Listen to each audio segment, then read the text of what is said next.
I say this time and time again, like how I think we need to normalize the decision of not having kids. Like I think people, so many people have like these expectations, and like since we're little girls, it's like, oh, you want to get married and have children. Like that's pushed on, I feel like so many of us. And some people don't want to do that, and that's okay. I think it's okay. I love it. Feel like people should just mind their own uterus. Yes, mind your own uterus, mind your own relationship. Mind your own pH balance, please. 100%. Yeah.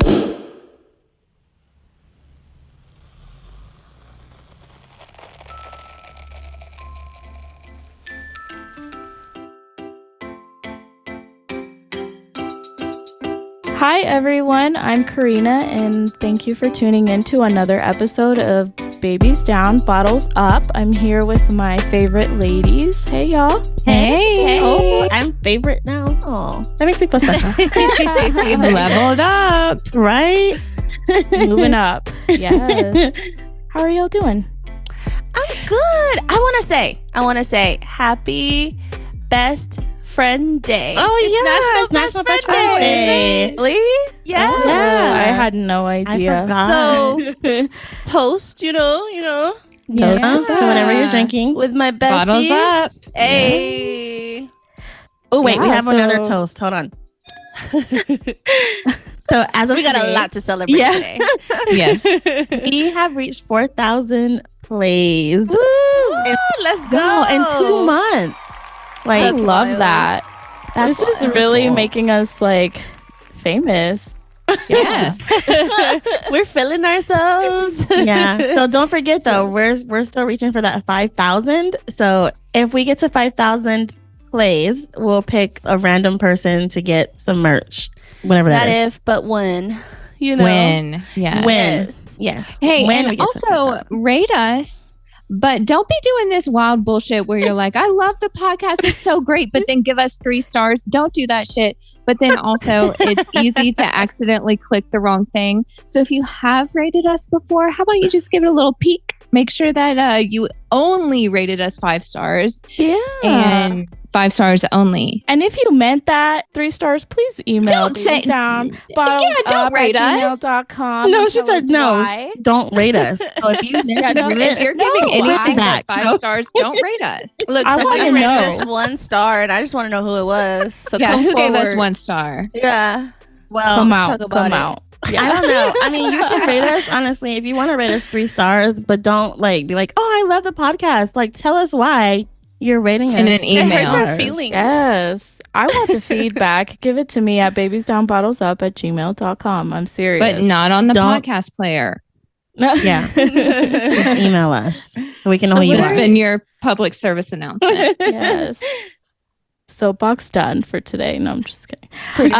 So what are we drinking tonight, Keisha? Oh What are my you God. drinking? You would ask me. I don't know. Oh my God. I don't know. You know, Axel was asking me today. He was like, what is this? And I was like, I don't know. It's like some lemonade drink that I got from the store last week. So it's lemonade. Oh, Lord. Okay. And it's in a can. Lemonade with, is it vodka? Vodka? Is it... No, it's just a can of spiked lemonade. Y'all know I just do Oh, the it's spiked probably lemonade. simply. I don't know. Hi, Is it something. good? It's okay. It has an interesting okay. taste. It's not it's not something you would, redo. No, I probably won't ever get this again. Okay. Damn. Well, that's good. Next week, Make sure you tell us what the name is so we know not to buy it. Right. Because- I did get a drink recommendation that I might be trying next week. So Share. Oh, Oh, stay you're tuned. sharing next week. maybe. Stay Stay tuned. tuned. Yeah. Keisha will actually know what she's I drinking might. next week. Hey, I did maybe last Maybe. week, okay? I did it 2 times in a row. And we're on our 10th episode. Yeah. Don't hold your breath. Just kidding. Taryn, what are you drinking? So I'm doing a little detox. So it's water for me. Hey, Womp, womp, I know. womp. She just pulled a Yeah. Karina. She pulled a Karina. Yes. It's okay. We hydrating. We need it. It's so That's right. hot. Hydrate for me too. Jocelyn. Ooh, y'all gonna be mad at me because I'm drinking water too. I'm sorry, y'all. We had a lot of fun last night. We were guests on another podcast. Shout out to the AT Banter podcast for having us on. Yep, Ryan and Rob. Yes, in Canada. Sorry, we are. Y'all, we're making it. We are international. Okay, cool. But we had a lot of fun last night, and when we got off the call with them, I was like, "Y'all, I'm like a little tipsy right now. I'm ready to record a whole nother episode." Like, we got on FaceTime. Yeah, we were ready to go in. Like we were just getting warmed up. We were lit. It was. So, and then today I spent like the whole day at beat baseball practice. So I've been in the sun and stuff. So I'm really just trying to hydrate for sure. So I'm sorry. Good for you. I'm proud of you too. Okay, you go play Coco. Don't leave me hanging. Karina, what are you drinking? I'm drinking some cupcake Moscato. Yes, Ooh, I like that sounds good. stuff. I think I've tried that before. It's pretty good. It's one of my favorites. Like, I know I'm a basic bitch. It's okay. Hey, it's okay. I'm kind of basic too. I like the sweet stuff, and it's good. It hits the spot. I'm like, yeah, I'm in a good place. Cool. So. Good. Well, that's half. So yeah, half and half. And we're good. We'll keep it down for the rest of the team, right? Right. Keisha? There you Yeah, go. we'll handle it.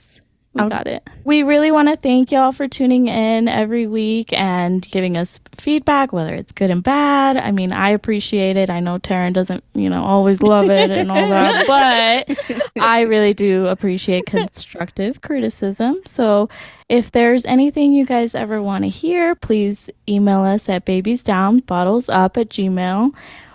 Or just hit us up on all our social media, which is always listed in our show notes. And yeah, please just keep sharing and liking and subscribing because we appreciate it all. We really are so blessed that we are able to do what we do and just have all this positive feedback and just to make the difference and change that we're doing, like we're able to make, is really fulfilling to me. And I know we're all really grateful and just kind of mind blown with how far this has gone, and to be asked to be on other podcasts is crazy. So yeah, I know. Yeah.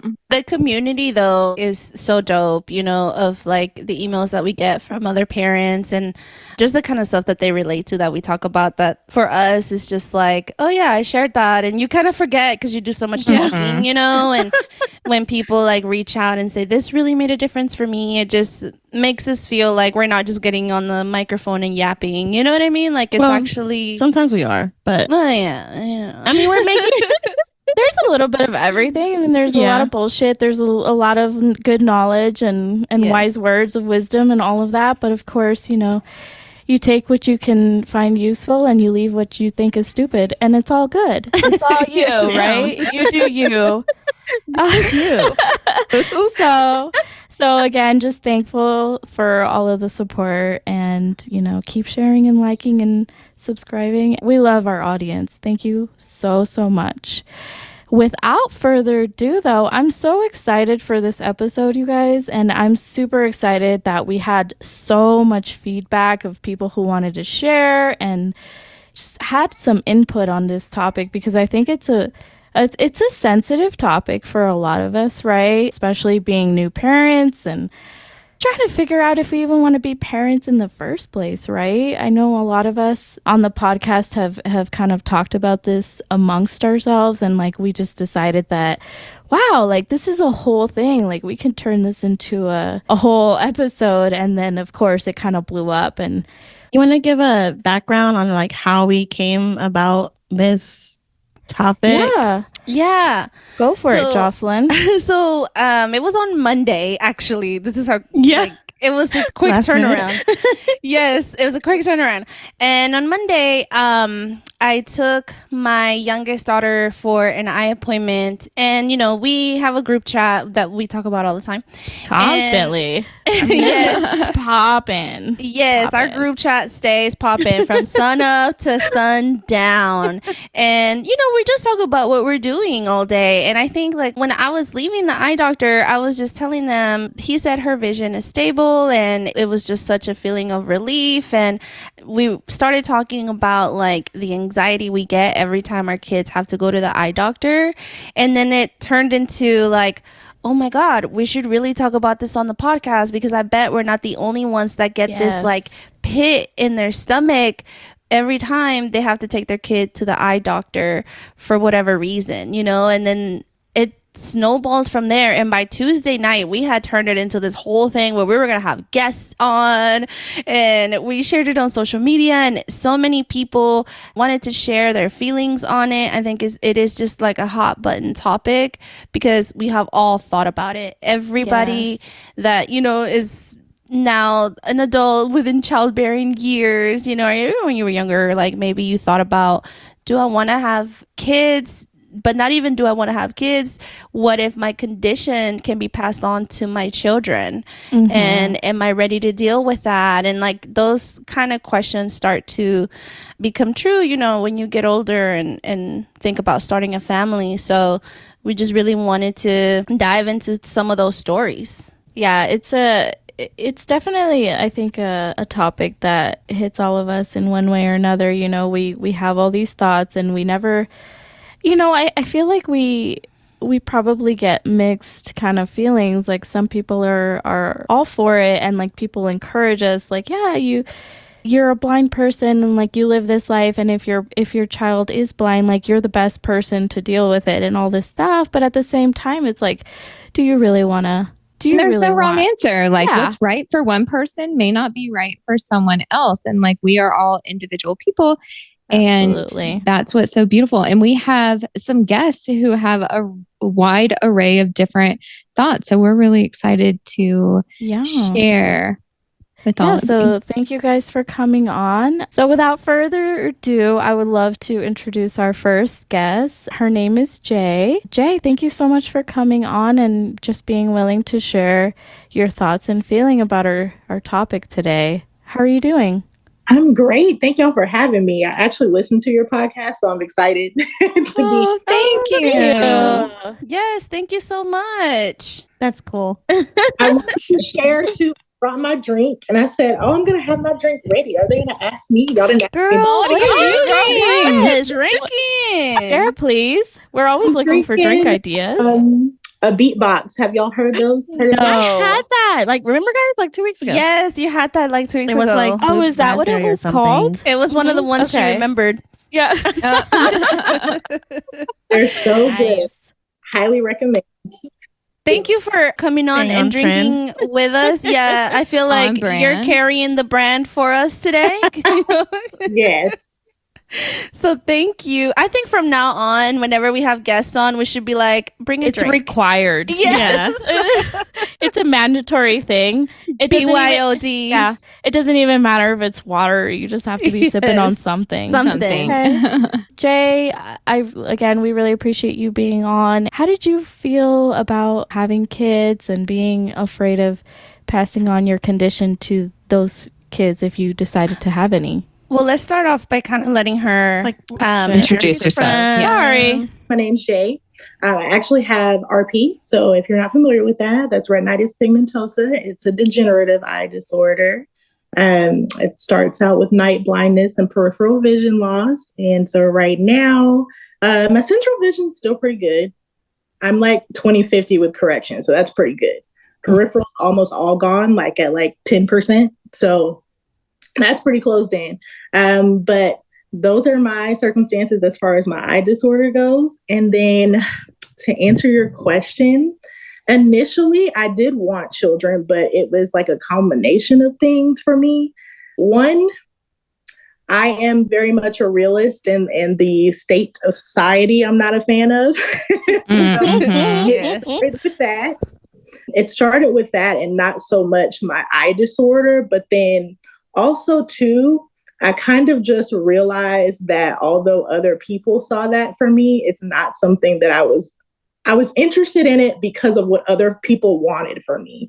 Sure. Not because I felt like I couldn't do it initially or any of those things. The shift really happened when I was just kind of thinking about what the world is looking like and if it's progressing the way that I would like it to, if in the event I had a child and they also had my disorder. So actually the blindness was not the premise for things, but it is at this point because it's progressed enough for me that I'm like, I don't know if I want to be the one to do this. And if I'm being very realistic, I know that at any point a person can leave you, and I never want to be a single parent. That is so true. Can't nothing keep a man. Look, I'm here to tell you. Not even nothing. Try. I'm not the person to try to keep you. If you want to go, you can go.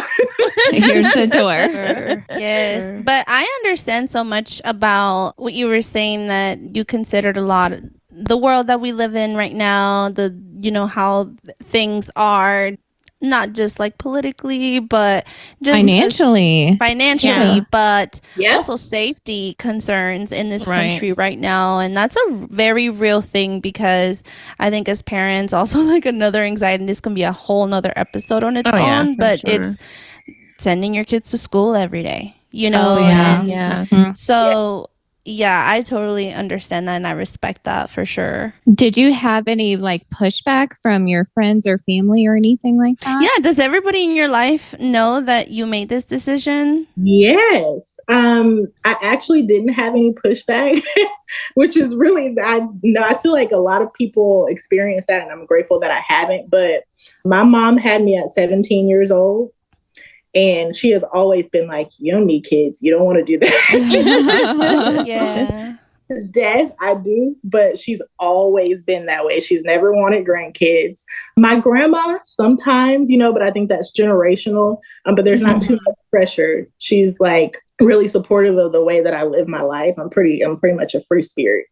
And so I'm all over the place. I'm always traveling. I'm always doing things. And I think she's just proud of that I do that as a that's blind. So I love that. Thankfully, I don't have that experience with family. With friends, though, interesting. Because I have 2 godchildren and I'm very instrumental in their lives. They're like, but you do so good with them. That's not the point. I'm not the primary parent. Well, and it's easier to maybe do well with like a niece or a nephew or a cousin or a godchild, because you get to give them back. Yeah. Yes. You don't have to keep them. To give them back. It's so funny. I had both of them last weekend, and my goddaughter's a little bit older. She's 12. Well, she's almost 12. And she's like, TT, if we want to go do stuff, how are we going to do it? And I said, you've seen me go do stuff numerous times. Like, in her little mind, I can always tell that she's trying to conceptualize how I'm getting to these places and how I'm doing these things. Yeah. And I kind of think about that, like long term, what experience she might have or what she might be able to tell other people about, like, oh, my godmom, she's blind. And that's amazing that she has that in her life, that she has you in her life to be a role model for her. But yeah, you're right. Like, to show her, like, I can do all these things. Yes. Yep. So I have a question on that, because you have 2 godchildren, and you have been in their lives most of their life. Yes, my goddaughter since she was 3 years old, and then her younger brother's 2. So his so they are old enough now to like ask questions about your blindness and stuff. What kind of questions do they ask you? Like, how did they kind of understand it in their mind? Or like, at what age did they start asking you? Kind of like, what was the process of them understanding that you were blind? For my goddaughter, probably around like 8 or 9. Again, because I still have some usable vision. For her, it was more so kind of learning when I needed assistance with things. So I think around that time, her mom started to teach her, if we go out at night, she would be like my sighted guide. Or hey, TT can't see over there. You're trying to hand her something. So let her know what you're trying to pass to her. Things like that. But there hasn't been really like an outright conversation about, this is what I have. This is how it works. Although I do think that at this age, she could probably understand it. I think she's just kind of seen me maneuver through life enough that she understands the basis of like what's happening. You know, at the end of the day, TT can't really see. Yeah. And I think kids understand a lot more than we give them credit for. They might not be able to vocalize it, but you know, they understand a lot more than we think. For sure. Awesome. That's awesome. Thank you for sharing. I think girl, enjoy your life. Like, you know, we are in the trenches right now. Okay? Like, live it up for the rest of us, please. I say this time and time again, like how I think we need to normalize the decision of not having kids. Like, I think people, so many people have like these expectations, and like since we're little girls, it's like, oh, you want to get married and have children. Like that's pushed on. I feel like so many of us. And some people don't want to do that, and that's okay. I think it's okay. I feel like people should just mind their own uterus. Yes, mind your own uterus, mind your own relationship, mind your own pH balance, please. 100%. Yeah. Thank you so much for your candor and your willingness to share. We appreciate it so very much. Was there anything else that you wanted to share with our audience? No, I don't think so. Thank you all for having me. Thank you so much. And thank you for listening. Yes, thank you for coming on. Don't worry. I got 2 little ones that I'm going to bring to your house. So please do. You've been asking for them. So I'm going to.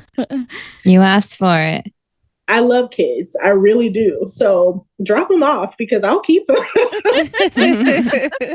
She said, as long as I can send them back. Right. That's it. Well, thank you again so much for coming on. We really appreciate your time. Of course. So now we are moving on to our second guest, and we have Alicia with us. Alicia, thank you so much for coming on to, give us your thoughts and feelings. And thanks for having me. I appreciate it. Thank you for coming on and, just being so vulnerable and sharing your feelings on this sensitive topic. So tell us a little bit about yourself. So I am a survivor of retinoblastoma, which is a childhood eye cancer that even some blind people I don't think have heard of. Many have, but some have not. So it's childhood eye cancer, and in my case, it was bilateral, so in both eyes. And it was not discovered with me until I was 4 months old, at which time the doctors told my parents it's advanced enough that we don't even know if treatment will work, but we can try it. And they also told them it was a Wednesday afternoon when I was diagnosed, and they essentially said, we have to remove her eyes tomorrow morning. Oh my God. Oh my goodness. Yeah, it hit my parents. They knew there was some kind of problem, but they didn't know what the problem was. They just noticed that my eyes were kind of gray and cloudy, and my pediatrician said, I don't know what this is. So she sent me up to the University of Iowa hospital, and that's where they diagnosed it. And they basically told my parents, the cancer's on the edge of her optic nerves, so we need to take her eyes, and we need to do chemo and radiation to get what we can't get with the surgery. So I've been blind. I never remember having vision. I technically wasn't born that way, but it was so young that I don't remember having vision. And I've been told almost from the time I can remember, I'm not actually sure when I was first told this, that any biological child that I would have a 50-50 shot of inheriting it, especially because it was bilateral. Apparently the statistics are lower if it's unilateral retinoblastoma, but with me, it was a spontaneous genetic mutation. There's no history of it on either side of my family. But now that I've had it, I'm a carrier. So I started wrestling with what that meant for me and having children from a pretty young age, almost from like 16, 17 or so, especially because my older sister who is now my oldest niece, my sister had my niece when my sister was just had turned 18. And so she and my niece lived with me and my parents for the first few years. So I remember really starting to think about it when I held my niece and when she was about 4 months, and I'm sitting there holding her going, this is how small I was. and just not even being able to picture watching an infant go through radiation and chemo. And then I started thinking about, what if I had a child and it inherited that? Could I sit there and watch a kid go through radiation and chemo and go, oh, I knew that could happen to you? Ooh. Yeah, that's got to be a hard-hitting moment. Yeah, it was. And I think I'm sorry, I'm getting into what you probably were going to ask me, but I just because I knew kind of what you were asking. No, keep going. Please take your time as well. This is your moment. Like, this is your interview.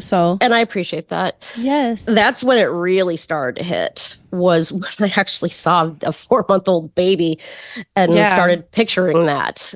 And then it got more interesting when I spoke to one of the doctors who had followed me as a pediatric patient, because the same hospital and clinic followed me until I was 18. And I spoke with one of those, with a doctor who'd been following me for the previous years. And this was back in, I'm dating myself here, but this was back in 1998. So, of course, medical advances weren't what they are today when this conversation took place. But the question I asked this doctor was, would there be a way to test to see if a baby had this while I was still carrying it? And my reason for asking the question was because if we knew that it did, we could take action like literally as soon as it was born. There wouldn't be a time lag of months, because it can start growing in utero, which is what they think happened with me. And so I asked that question with the idea of, could we do something? And he says, yeah, there is. And he explains it. And then he says, but you realize, of course, that if it came back positive, we'd expect you to terminate the pregnancy. Oh my goodness. Wow. And I'm like, excuse me? Very bold of him. They would expect you to? Yes, that is how it was phrased. We would expect you to terminate the pregnancy. Who's we? Yeah. I guess like the medical team. Yeah, I was going to say the medical establishment, I think. Why would they feel that they have the authority to make that decision? Like, exactly. Yeah. No, I was mad. I was furious. Well, and I have a child with a genetic component, and what her geneticist have always told me too is we can do testing until the cows come home, but sometimes you have genes that look normal in testing that still don't function properly. So even genetic testing is not 100%. Exactly. That's a big, whether you decide to or not, based on a genetic test that might not be 100% right. Accurate. You're playing with. Exactly. Yeah. It got better with this dude, because I'm like, say what? And then his next question, well, aren't you, worried about having a blind child? No. That's not something I would that's say. That's the least of the problems, exactly. Right? That's what I said. I'm like, who better to raise a blind child than a blind parent? Yeah. This has nothing to do with blindness and everything to do with cancer. Right? Yes. Especially as an infant. That's heartbreaking. Oh, yeah. Exactly. I don't have to watch an infant go through that. I wish. He clearly just did not understand. No, and 18-year-old me who had no tact, I was like, I kind of sat there for a second. I'm like, what is my life worth to you? And he sits there and he's like, what? And I'm like, what is my life worth to you? And he's like, well, you're my patient. So, of course your life is worth a lot to me. And I'm like, well, apparently not, because 18 years ago, I was that baby. And if you would have had that conversation with my mother, like, I wouldn't be here. I love that you said that. Yes. Me too. At 18, I love it. I wouldn't have had saying that. I'd have been crying. Oh, yes. At 18, I would have not had the poise to say that to a professional. Absolutely. And I'm so glad you did. Yes. I love because it takes it from like just these blanket recommendations, or I would say we would expect this, to like real life scenarios. These are real people's lives and real fetuses, real infants. Yeah, I think that's why I was able to find it to say that, because I was so mad by that point. I didn't care. Yeah, and how many times have we heard people like go through this genetic testing and that kind of thing, and like have people say that their baby has either Down syndrome or something exactly genetically wrong, and then they go on to have their baby and their babies are perfectly fine. And vice versa. I mean, my child's first genetic testing came back normal, and she has a very significant mutation, life-limiting mutation in her first. Like, if they had done an amniocentesis when I was pregnant, nothing would have shown. Which is what he was talking about. Yep, nothing would have shown. Wow. And you would have based your decision on that. Yeah, I'm not trying to get into pro-life, pro-choice here. That's not why I told that story. But it told me something about what the medical establishment felt, and that just got reiterated a couple times when, a couple years later, I was having a conversation with a provider and learned that a set of doctors in another state was recommending radiation for a baby with it, to the point of risking brain damage in the name of trying to save their vision. And it's That's just irresponsible. Exactly. So I just kept learning about this medical establishment that basically valued vision over life. And I'm going, I can't do this. Like, not just because of the medical establishment, but Isn't my life worth it? Yeah, but mostly it was that I knew I couldn't hold a child and be like, I knew there was a chance this could happen. I figured if I did choose to have kids, I would adopt, because then there wouldn't be that chance there, and I could help a child that was already here. Which in the end I chose. I have chosen not to have kids, but I did choose to have a tubal ligation when I was 22 years old, which is usually my OBGYN at the time had said that if it was anything but a cancer risk, she would have absolutely refused to do it on someone that young. I've heard that before. That's so frustrating. I've heard they that don't want to do it story. until like you're 35 or no, over. They don't. They really don't. Which that's a whole other can of worms that I'm not even going to go into on here.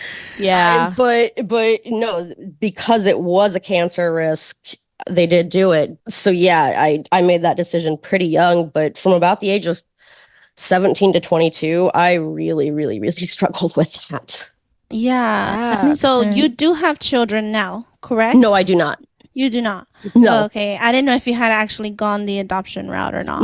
No. In the end, there were other reasons I chose not to have children, just period. In general, But as far as biologically, and especially at that young age, it was the hereditary condition and the risk of passing on cancer.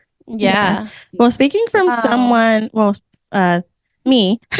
Speaking as me. Right. As Keisha. My children's dad had bilateral retinoblastoma, and we did genetic testing, and thankfully neither one of our kids have any eye conditions, which we're very grateful for. But I wish one of those doctors would have said that to me, because I was older and the pregnant me is kind of mean, or was. And they would have hormonal you, they wouldn't have liked it, because I'm like, I don't know. When we can get into this like on our later on in the episode, but I just feel like if they're blind, it doesn't matter to me. Right. The cancer did scare us. I will say that. So like I said, we were definitely blessed, but the fact that the medical providers were saying, well, we would expect you to terminate. Like, that was is this your baby? Like who even told you that it would be okay to say something like that too? Well, and please understand, I'm not saying that a person who's had retinoblastoma shouldn't have a child. That is not what I'm saying at all. I've known other friends who've had retinoblastoma, who've had children, some of whom did inherit it, others of whom didn't. So this isn't me making a judgment call on any other retinoblastoma survivor for whether they have children or not. This was just my reason why I couldn't. Yeah, for sure. Right. Absolutely. Yeah. But I'm not judging other retinoblastoma survivors who choose to. Absolutely. Thank you for saying that. I respect that. Yeah. Like I respect your decision. I mean, it's your decision. You know what I mean? Right. And like, or if you would have chosen to have that baby and done genetic testing and whatever would have came back, still kept it. Like it's your decision. They're your kids to parent, and this is your choice and your future. So, and that's why I want to make clear too. I'm speaking only for me, and Yeah, I heard you ask the question of Jay. I actually did get pushback from people when I made that. So, yeah. Your family? Yes. Yeah. I got pushback from, family and even people I really honestly hadn't expected it from. I got told anything from that I was selfish for not having children, that I clearly didn't have, and I am a Christian, but I got told by some that I clearly didn't have enough faith in God because I obviously didn't trust God to protect my child. If they were going to go that route, you were born with retinoblastoma. So what does that have to say with anything? Come on. Now. Precisely. And those were some of the arguments I actually got into at that time, was exactly what you just said. I got told that I was playing God by just not having them. Like, people really? Have the nerve. I mean, and especially people that haven't gone through the life experiences that you have, like the audacity for them to think that they have a say in these kind of decisions that are about your life based on your own life experiences, and they feel like they can come in and have any kind of opinion about it. That's wild to me. Yeah. I should have, say, in vitro done, but like with one of my sister's eggs or something to have. Oh my God. I know. The stuff I heard was insane. And I'm just, the conversations that occurred between me and either various family members or others were pretty heated at times. I was shocked by the level of pushback I got. And it seemed like people either gave me pushback or in some cases went the other way. Well, of course you don't want to have children. I mean, you're blind. So that's thank goodness you're not going to. Yes. It was one of those two things. Look, this just goes to show, don't voice your opinion on anybody's decisions about anything, because regardless, especially regarding such like a sensitive topic. Like, this is my choice, my life. It's what I'm choosing to do for my own, for my well-being and my future. Like, and listeners too, if anybody ever tells you like, I am not having children and it's not a discussion because you're not my partner and I don't need to talk about it, that's enough. Like, mind your own uterus. Yeah. What somebody chooses to do is what they choose to do. It's very much like Jay. I love my nieces and my nephew and was around for them and was there for the first few years of my niece growing up when she was living with us before I went off to college. So it's like, I love my nieces and my nephew. I don't need my own. There are so many other ways to enjoy children. Okay? Absolutely. They don't have to be your own. Exactly. You can love on other kids that are in your life just as hard as a parent does. So yeah, for sure. My nieces were my kids before I had kids. Yeah. And let's be real, just because you pushed a child out does not mean that you are good at raising them. Oh my God, shots fired. Oh my God. And my oldest niece did have to learn that not everyone had prosthetic eyes, so she couldn't just, touch other people's eyes. It's adorable. Oh my goodness. She was pretty funny at one point. When she was about 2 or 3, apparently was trying to get into a staring contest with me. My eyes don't blink because when they took my eyes, they took everything. They took, lids and tear ducts. Like, they literally took all of it. So I have prosthetics, but they don't blink. And so she's trying to engage me in a staring contest. And obviously I'm winning this because I don't blink. And finally she gets mad. She goes, Aunt Alicia, your eyes don't shut. Why? Oh my gosh. She actually got mad. She was like, I'm never gonna win. Yeah, right. That's cute. Well, thank you so much. Beautiful. Thank you so much for sharing and being so vulnerable. We really appreciate it.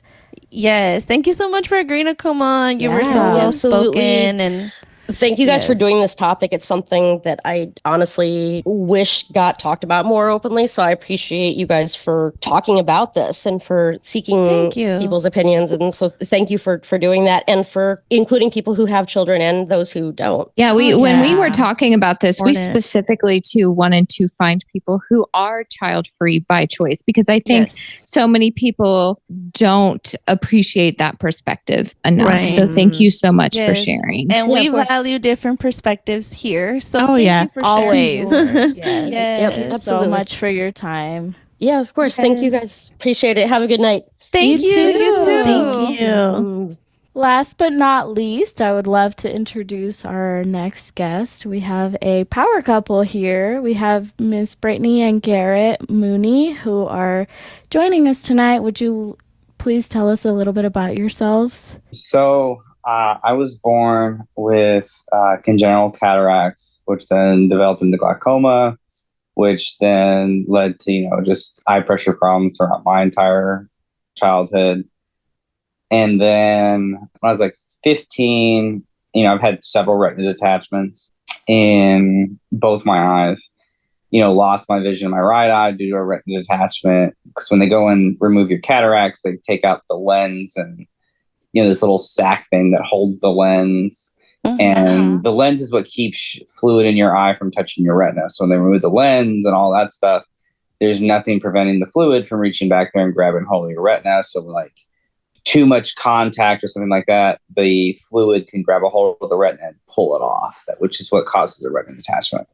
Wow. So that's what happened with my right eye. And then my left eye happened, but they were able to save the retina. And eventually when I was 15, I had another one and they couldn't save it that time. So then they were able to save it, but my eyes had gone through so much medical procedures that the left eye, with the doctor basically says like the eye is dying, started to shrink because it wasn't producing enough fluid. So he's like, instead of having too much fluid, you're having too little fluid. The eye itself, if you were to look at it, looks like kind of like a rolled up paper ball because it's got so many folds in it because it's smaller now. Mm-hmm. So I have a little bit of vision now, but it's like light perception. But like I have to be I can stare at the sun and I'm like, oh yeah, there is light out here. Mm-hmm. So it's not any usable. No, it's nothing. No, might as well be nothing. Yeah, might as well be nothing. Like the lights can be on. I could be in a stadium, and I'm like, oh, yeah. Think there's light in here. Yeah. I'm the same way, so I for sure get it. I can just tell if it's light or dark outside. It has to be real bright for me to even be able to tell like there's something there. So yeah. Can you guys hear me? Yeah. Yes. Awesome. So I was born with optic nerve hypoplasia. So basically pretty straightforward. My optic nerves are underdeveloped. We never really, there's just really no reason why. It kind of started with me. So my mom was adopted. So there's a whole side of my family that I really don't know much about. So, I mean, there's the potential that maybe there's something on that side, but from what I know, it just kind of just randomly happened. I guess I was nursing around 6-7 months, and my mom was just like, she's not looking at me. It's weird. And, my dad, of course, thought she was insane. But, go to the doctors, and I guess mom's right. So always. Yeah. Moms know best, always. So is your dad. So is my dad, yeah.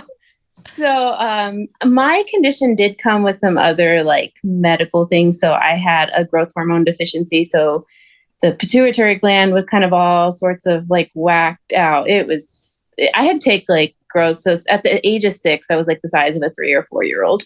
Wow. And so I remember at the age of 6, my dad sitting down with me with an apple, teaching me how to put a needle in an apple so I could eventually start giving myself shots. Oh my gosh. Yes.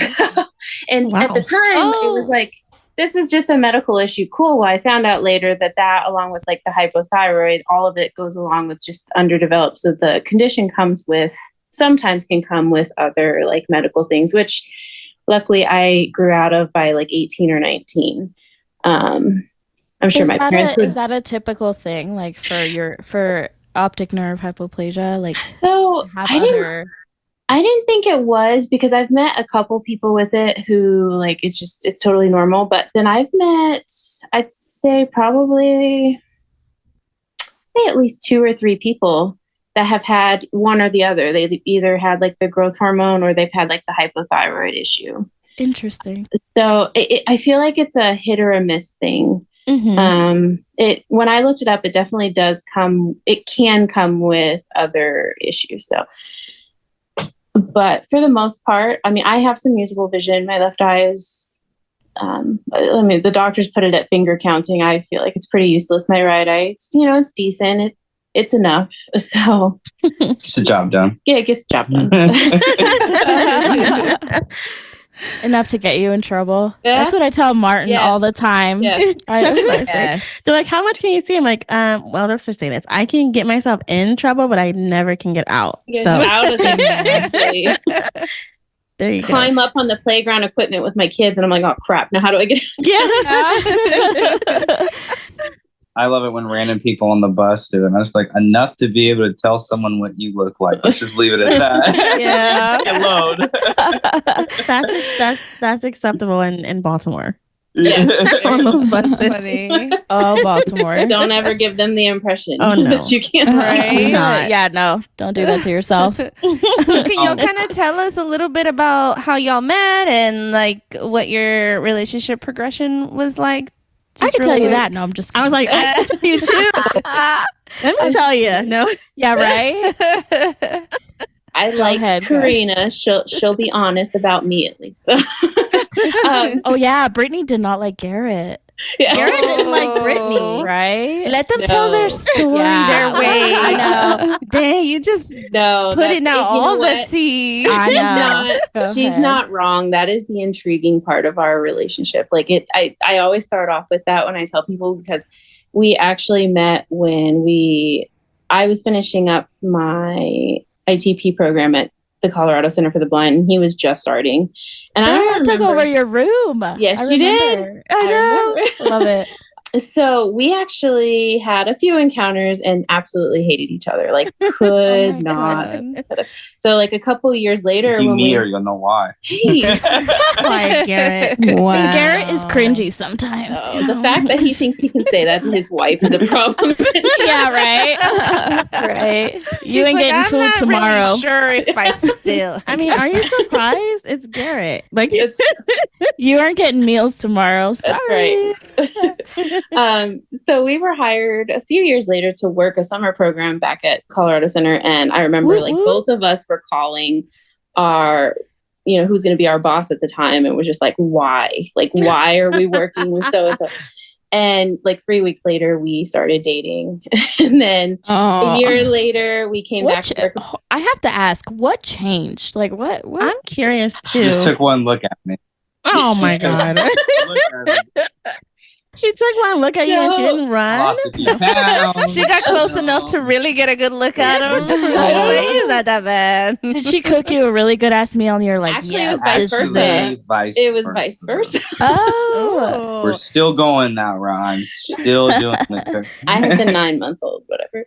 So he actually made he was going on and on about this like angel hair pasta he would make. And I was like, oh, I like pasta. And he made it. And just like we were kind of getting ready for the students and we were talking. And the more and more we talked, I was just like, oh, well, you know what? You're not so bad. And then we went to Trader Joe's one day and he kept going on about this like cookie butter. And you bougie butter. Okay. Sriracha barbecue sauce. And he actually had offered to like, and this sounds so corny, guys, but he had like offered to carry like my box of stuff. And I was like, you're actually kind of a gentleman. All right. So, kind of just started to fooled you. I was about to say, do not let that shit fool you. But girl, it was the food.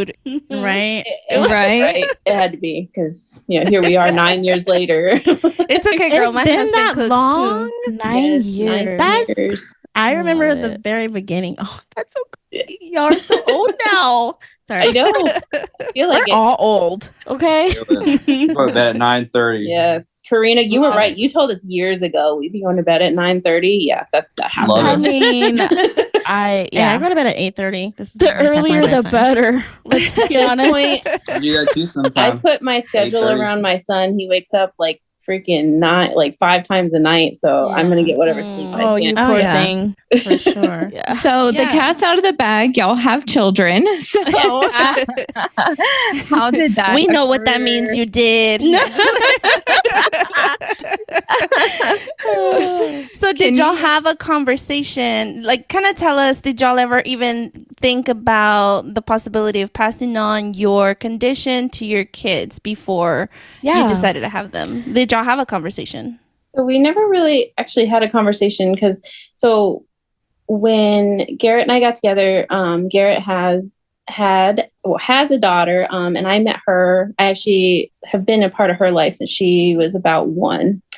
And so I kind of like, once we started talking and, he started, he by the way, mine's hereditary, just so it's spelled like that. And hers isn't mine. Got it. Okay. So he was always talking about his daughter and loved that little girl to death. And just being a part of her life over the years, like I knew she had glaucoma from the very beginning. And it was interesting as the years went on. Like I would always ask Garrett questions, like as we would take her to eye doctor's appointments or we would talk to doctors, like, well, what does this mean that her pressure's high, or why is she getting another surgery? Because for me, I didn't have any of that. Like my vision's very stable. So it was very interesting over the years, just like Garrett kind of knew everything that she was going through, why she was going through it. And for me, it was like a kind of a learning thing. So especially when we started doing eye drops and having to like literally hold this kid down too. Yes. So that was new. Now. And, just as the years went on, it was just like, okay, like, this is all pretty normal. The surgeries, I mean, they're sad. For me, I don't want to see my kid in pain, but I look at it in the way of like, it's no different than say like your son falls off the bed and breaks his collarbone. You don't want to take your kid screaming and crying hurt in the hospital. Like it's it's no fun. My kid, like she sits there and, I remember one of the first surgeries I ever went to, she was screaming, I hate the doctors. Don't go, as they're like rolling her back. A little dramatic. And she can be dramatic, but it's, you feel bad, but then like, Drama they recover queen. and you're okay, you're good. Yeah. Garrett's like, Garrett, you're a drama king sometimes. Like, what are you? No, look. Here's my perspective. So when I had my first my only daughter, when I had her, I didn't know if it was hereditary. My doctors didn't know. They go, it may happen, it may not. Like this could just be a one-time thing in your family tree. Like it is, you won't know until you have kids. Okay. So I had her and I was like, oh, lucky guess, and then mine and Brittany's son was born. It's like, all right, now it's a pattern. It looks like it's here to stay. So then, I mean, it didn't really concern me. Like it wasn't like a thought that would keep me from having kids. Cause it's just, oh, all right, you're going to have eye problems, go through a few surgeries. Like you'll be fine. Does being blind suck sometimes? Yeah. Is it inconvenient at times? Yeah. I guess like my perspective is the stuff I know you're going to have to go through kind of sucks. Like I do feel bad for you in that sense. Yeah. The other thing is like, having vision sometimes does allow you to experience different things. Like for example, like I grew up playing video games. I grew up playing football at the park with friends in the neighborhood. Because you have vision, you're accepted. Or if you have enough, you're accepted. Right. My concern for my kids is, if you lose it all, like, what are you going to miss out on because people aren't accepting? Like, that's going to suck for you. Like, I want my kids to, like, if you want to learn to play video games. Like, they're fun as shit. I remember Grand Theft Auto, Madden football. I used to play Grand Theft Auto, sit right in front of the TV. Yeah, Call of Duty. Like I miss that stuff so much. Like if you could just give me back a little bit, I'll take that just to play some video. Oh my god, I agree. I often think like, what would I do if I had like an hour with vision? And it would be the most superficial shit ever. Yeah. It's just things I would color. Literally, I would probably get in trouble. So I don't know. But like, I don't care to drive. Like that doesn't intrigue me. Like none of that. It's just. Some of the stuff I used to do. So I just want I don't have a fear of having kids and like worrying about passing it on because like it's here to stay. Like I pass it on to my kids are going to pass it on to their kids. If they choose not to have kids, then that part of the family DNA will eventually go away, or it can continue on. But like the fear of passing my blindness doesn't scare me. It's more or less the things that you're going to have to go through. That's what makes me not fearful, but just You just know it's gonna come with it. It just takes a little more preparation. And we have to tell Bray, like we have to tell our daughter all the time, like, and it's kind of an unfortunate thing. Like I feel bad that we have to tell her this, but like we tell her all the time. I think she's a typical 9-year-old that doesn't want to work hard at all and put effort into anything. Typical kid, right? But we tell her like you are gonna ultimately have to work a little bit harder in life, like in all things, right? In all things, like it's gonna be harder. Like I told her, like I've gone on 58 job interviews to be a preschool teacher, and I have been turned down or ignored by every single one of them. So until I chose to be a stay-at-home mom for a while, like that was hard, and it's something I'm gonna have to get back to eventually. And you're just gonna have to keep pushing on, or school, you're gonna deal with inaccessibility, you're gonna deal with bullying, whatever.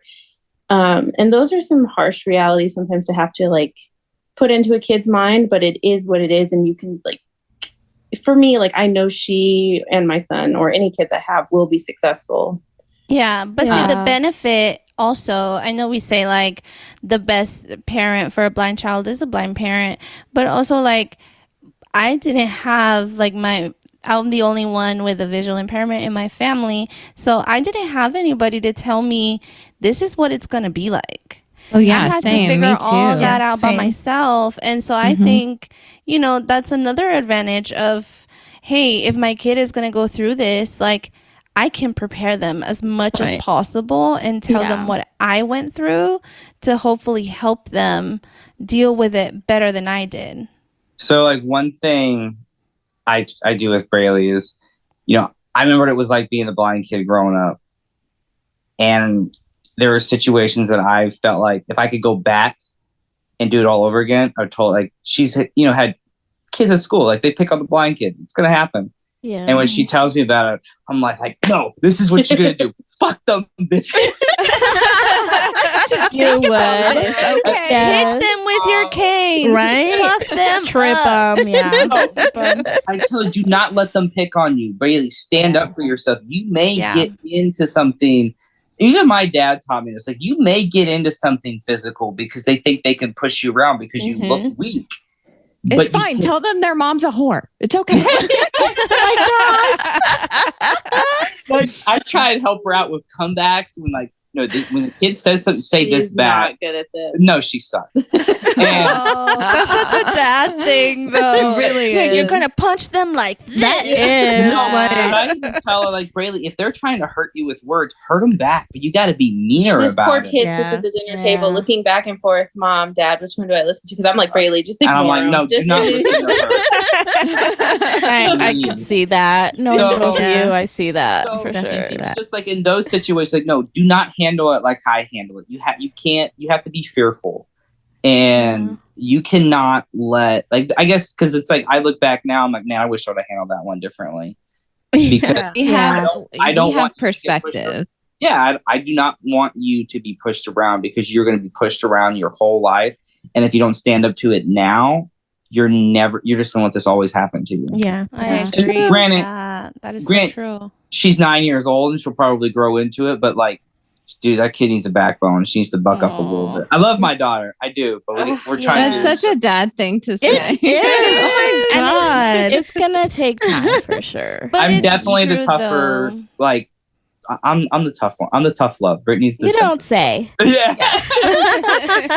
So I guess with, knowing that you guys, might have the possibility of having kids with your genetic condition, what did you guys do? Like, once baby was getting ready to arrive, like, what did you guys do to prep for this? So this is like an interesting one, and you'll get me on a huge rant. But so during my pregnancy with my son, Matthew, like, they were pushing genetics testing so hard, and I was getting so pissed off. Like, because for me, it was like Garrett had glaucoma or cataracts and then glaucoma. Braley had the same exact thing, pretty much the same exact way. So like the idea that Matthew was going to be born with it just kind of like, okay, it's like 50-50 at this point. And, of course my family's just like, well, what do you think? Which way are you leaning? I was like, I don't know. And I don't really care. So like when the doctors were bugging me about this and they wanted to, and I do not remember the name, but they wanted to go as far as doing that test where they stick like the needle into the amniocentesis. Yes, they want to do that. That's an invasive test that's not going to change the management of your pregnancy. Exactly. So it's like, why would you have that such an invasive test? And it's not going to change anything that you're already doing. You already know that your baby has a possibility of having this condition. Like, what is knowing really going to do? Right. And my thing is like, I read the risks of that procedure. I mean, there's bigger risks than blindness by taking that procedure. And I get it. There are cases where it needs to happen. I didn't find blindness to be like that case, Right. So I denied the whole pregnancy, every freaking appointment. No, thank you. Don't want it. So then when Matthew was actually born, the funny part, this is how, you have two blind parents that were just kind of prepared for it. My son did some time in the NICU for low sugar and oxygen. But, I hadn't gotten a report on my son since it was 5 a.m. He went to NICU. They come to us at 11:30 that morning with a report finally. And the first thing that comes out of their mouth is, so your son has cataracts. And I'm like, okay, great. So why is he in the NICU? Because I know that. Hello? That's not why. It was not your concern at that point. Let's move on. You were like, okay, and? Right. What else? We were so okay, cool. These are the doctors we want seeing our son. What's the next thing, But eventually, as I was in postpartum recovery, we eventually did agree to do genetics testing because it just got to a point where it was you guys just get off my freaking back, 1. And 2, it did start to get really interesting. And of course, they played the scare tactic and they're like, well, sometimes cataracts, so I should mention Matthew was born with cataracts. And, they said sometimes that can be because of an illness mom picked up during pregnancy. And of course, she had COVID during pregnancy. I had COVID during pregnancy. So, my hormones, the hormones, everything, I was just all out of whack. And I was like, oh my God, did I do this to him? Fine, let's do the genetics testing. Yeah. That's horrible for them to do that. Scare to tactic, pressure you into it. Doctors?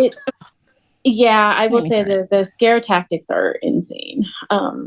For sure. So, we ended up going through with it. And, we ended up, of course, finding out that it was a gene that Garrett carries that now Braylee, Matthew carry. That you already knew. Yeah, we pretty much kind of had a guess. We assumed. Yeah. And that genetics test just confirmed that, it is hereditary. Right. When their explanation was sometimes a gene just mutates and it's just, we can't explain why. It's just what the body does, or it's what happens when things just cross and something mutates and we have no explanation, just does it. It's just weird. We have no scientific or medical reason for it. It just happens and you're the lucky one. Yeah. All right. Congrats. Lottery ticket. Yeah. Make another one. One of you guys had mentioned earlier. How many times can we do this?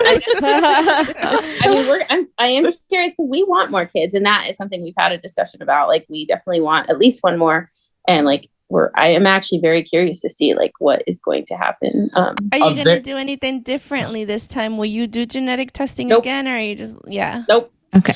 As funny as so one of you had mentioned earlier how you go to the doctor sometimes with a knot in your stomach, and it's I don't know if I necessarily get nervous because I'm oh my gosh, what's going to happen?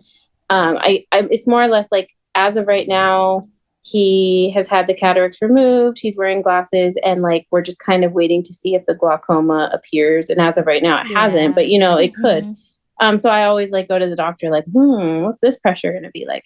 But, the doctor was telling me, he's the next pregnancy, we could always do what do they call it? Is it in vitro? Yeah. So I've done IVF a lot. IVF, that's it. Yeah. Yeah. And they can do genetic, they can test the embryos to see. And but then you're forced with, okay, if you have embryos that are affected, then what do you do? Are you going to destroy them? Yeah. Right. But what's the purpose of doing that if you already know it's hereditary? Right. And that's kind of where I'm at. It's just at this point, it is what it is. So the one thing I do say from a very practical standpoint that it does force you to think about is, all right, so if it is hereditary, your kid's going to go through this, this, and this. Eye drops, surgeries. From a practical standpoint, can you afford it? Sure. That's a very good point. IVF is super expensive. Yeah, I don't want to know. But even well, I just meant having more kids. That too. Yeah. Well, just having kids in general is expensive nowadays. Yeah. But when you add that, co-pays for surgery. Yeah. I mean, one of Braylee's eye drops alone is $200. Oh my gosh! Without insurance. Without insurance, and it's one of those itty bitty little bottles too. It's not like you're getting, right. So I have glaucoma. I know all about those eye drops, and I will shop around until I find the right price because they will take a meal off of your table. I have glaucoma and I don't use the eye drops like I should. I don't use them anymore, honestly. I'm like, I can't see anything. What are they going to do for me at this point? Yeah. So we're just the GLAUC Squad over here. Everybody has glaucoma. You get glaucoma. You get glaucoma. You get like one Oprah. Too. Yeah. Get your seats. One of the interesting things about having a blind kid, though, and then being the parent to the blind kid is, and it's been interesting for me because, again, I haven't had to make that decision, but like there was a point with Braylee where, I believe it's the right eye. She just it's just not very usable. And it became a point of like, do we continue to do surgeries on these eyes? And luckily, like now we found an eye drop that has controlled the pressures. But until then, it was like, do we continue to keep doing surgeries on this eye? And have something like similar to Garrett, where eventually we're just going to destroy the eye, or in the hopes to save the little bit of vision that she has, or do we let it go, or do we keep going until she's old enough to make that choice on her own? And that's ultimately like what we decide is we're going to keep trying until she's old enough to be like, yeah, I'm done with this. And then of course we were very blessed to find the eye drop, but it's a whole nother thing. Like kids should have a say in that too. I agree because I've had 27 surgeries and I didn't have a say so. And those surgeries from like 3 days old to age 9. Yeah. And it's like, it's done so much damage to my eyes that it wasn't worth it.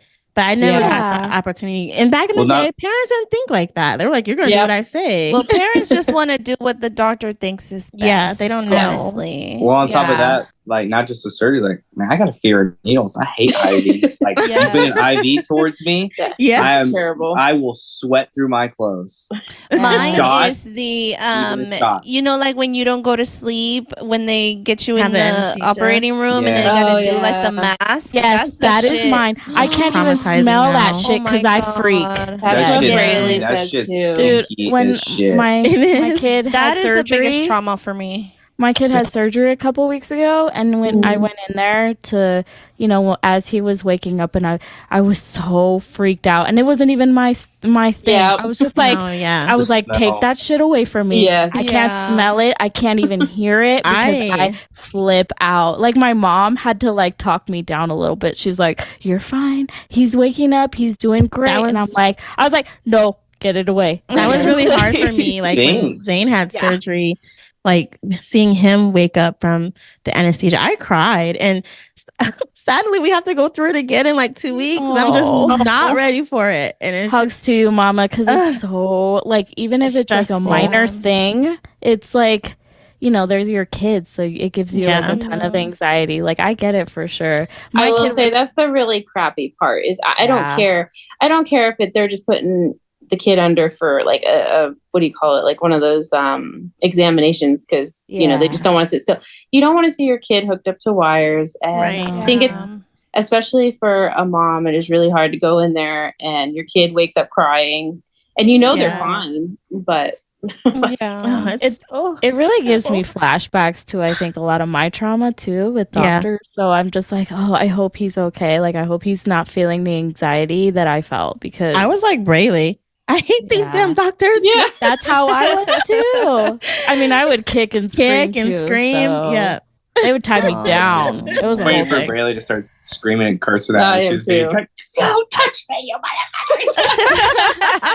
I mean, Garrett's her dad, so right. You never know. I have a question, a practical one, because I would like some tips about applying eye drops. So how do y'all do it? Yeah. So now she is 9, so luckily it's very easy. But when she was young, I don't even know if I remember how we did it because I think it varied day to day. It literally that's where I'm at right now with my kids because they both need eye drops, and it's my oldest is good with it, but my youngest we have to like straddle him and hold him down. Yeah. So we do. So it literally took either Garrett like literally like being on top of her, like his knees, like holding her arms and legs. And I would be at the top, like above her head, just dropping it in as quick as I could. And so I've got a tip. So my child has a lot of medical issues. We have to hold her down to do a lot of things. And there's a very easy way to do it that is not traumatic. Take a pillowcase, put it behind their back, and slip both of their arms in the pillowcase, and then lay them on their back. The pillowcase will keep their arms from coming up, and then you don't physically have to restrain them. The pillowcase will keep them from being able to really get up or bring their arms up. And then you just have to stabilize the head. Oh. I feel like they would not like that. Yeah. Trust me, I've done sterile procedures by myself that way. I'm going to try it. And my kids, I'm curious. Yeah, somebody will have to tell me if it works, because my son needed eye drops after surgery, and oh my god, putting an eye drop in like a 2-month-old baby. Yeah, now it's not going to work for a baby. It'll have to be like an older kiddo. It won't. But for a baby, you can papoose them with a sheet, where you kind of wrap a sheet and keep their arms that's down. What I ended up doing was swaddling them and just like, dude, you have to take it. That makes sense. So knowing that you guys do want other kids, what would you guys do differently this next time around? If anything. Yeah, if anything. I mean, I definitely would not do the genetics testing for sure, unless, you know, there, again, like another major medical issue came up. And I mean, honestly, like, I just feel like when it came to anything with the vision or the cataracts, we were pretty prepared. It was all the other stuff that happened that threw me off, and like the NICU stay, and like that was the stuff I couldn't mentally like cope with. So, you know, I think overall, like, I definitely will. I mean, I think in just like pregnancy in general and labor in general, just not letting the doctors play the scare tactics of like, oh, well, mom, you could have been carrying something. Like, no, I wasn't. You know, a lot of pregnant people have COVID. But I also had like gestational diabetes. So like, you know, everything started running through my head. Like, okay, like what? Yeah. So, I mean, overall, I think we both were pretty like, this could happen and we're ready for it. So it is what it is. So since it does run in one side of y'all's family, did y'all get any pushback from your families just about like having more kids with visual disabilities, or is everybody just kind of like, oh, it is what it is? I would say with my family, I mean, they never expressed anything to me. Maybe when Brittney was on the phone with my mom, but you know, we always say family's the worst, and they truly are at understanding it. But at least on this topic, it was like, so when are you guys having kids? Yeah, everybody wanted I think the only person was my mom, and she's a little out there, if we're being honest. Remember, her dad was right. My dad was right, guys. Yeah. So, but guys, it was so bad. She was at the check-in desk in labor and delivery, like while I was still in the middle of pushing. Is the baby blind? Is the baby blind? Oh my God. So like, she's one of those people. But like, I don't think we've gotten any like, oh my gosh, you shouldn't have any more kids. I think everybody, like my dad says kind of what you guys said, like, who better to raise a blind kid than a blind parent? Yeah. So, sure. Great. Yeah. I mean, there are things now, I like, even with my 9-month-old, I am getting ready to reach out to the blind school to have a teacher come visit with him once a month, because even as a blind mom, I'm kind of like, dude, I don't know what I'm doing when it comes to playtime. Like, I can tell there's some visual things that like, I think like with toys, you know, he can see them, but then there are things where I'm like, dude, you're trying to grab for a toy and the toy is way over here. And I'm not sure if that's a baby thing or a vision thing.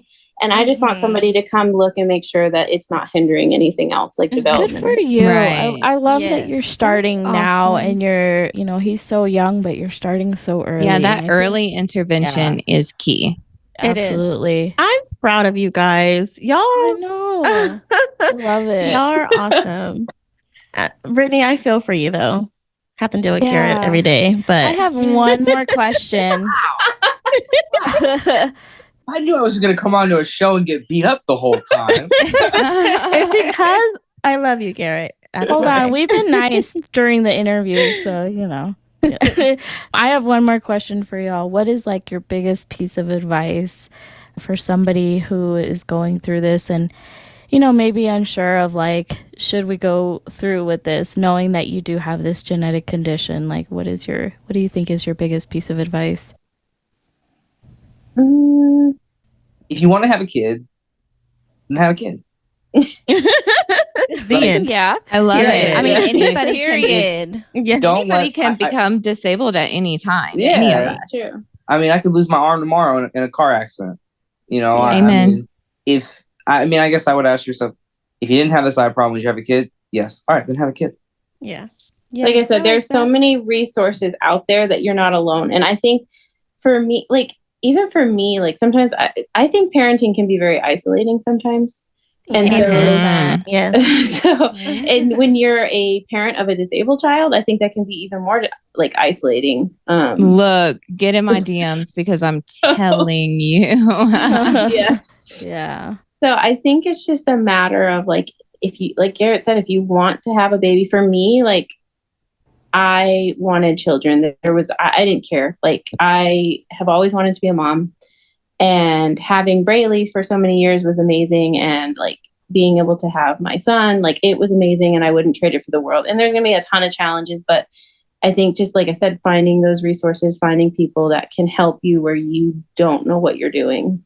Plus you can get ahead. Like for, you know, the last guest mentioned about talking to the doctor. Like if you know you're like retinoblastoma, you can talk to the doctor before. I'm going to have a kid. It is what it is. I'm having a kid. This is what can happen. So let's plan for it. Let's be proactive instead of being instead of being reactive. Right? Yeah, that's what we did. Yeah, kind of have it all set before. I had like my daughter's eye appointment before she was even here. Same. Yeah, and now that we know officially that my condition is genetic, you know, when we have another kid, we have the doctor that we like, that we trust. That it's like, hey, we're having another one. They're gonna be born. Get ready. We're coming, man. Go ahead. We have another patient for you. Yep. You're gonna get rich off of us, don't you love us?